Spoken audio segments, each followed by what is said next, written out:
Diqqat, shoshilinch xabar. Javohir Sindorov BBC bilan munosabatlarga to'xtaldi.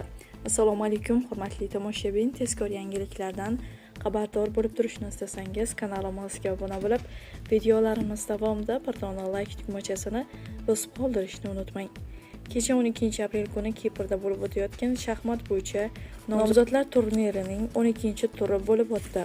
Unda ishtirok etayotgan o'zbekistonlik grossmeyster Javohir Sindorov AQShlik Hikaru Nakamura bilan durang o'ynadi. Musobaqadagi ochkolar sonini 9taga yetkazib qo'ydi. Ushbu bahsdan so'ng Sindorov va ikkinchi o'rindagi Granish bilan oradagi farq 2 ochkoni tashkil qilmoqda va keyingi o'yinda o'zbekistonlikni turnir chempioniga aylantiradi. Shuningdek, Anish 13-turda mag'lub bo'lsa yoki durang o'ynasa ham Sindorov keyingi 2 turda qanday natija qayd etishidan qat'iy nazar nomzodlar turnirining g'olibiga aylanadi. Nakamuraga qarshi bellashuvdan so'ng Sindorov o'z fikrlari bilan o'rtoqlashdi.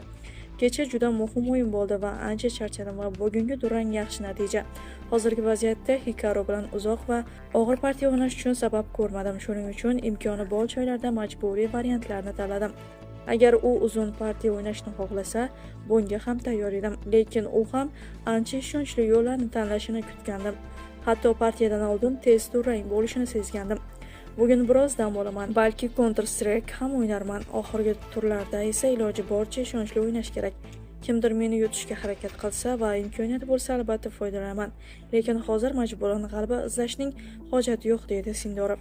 Shuningdek, oxirgi paytlarda o'zi va qozog'istonlik BBC Asobayeva haqida ijtimoiy tarmoqlarda yozilayotgan gaplarga e'tibor qaratmayotganini va u uchun bu gaplar qiziq emasligini ta'kidladi.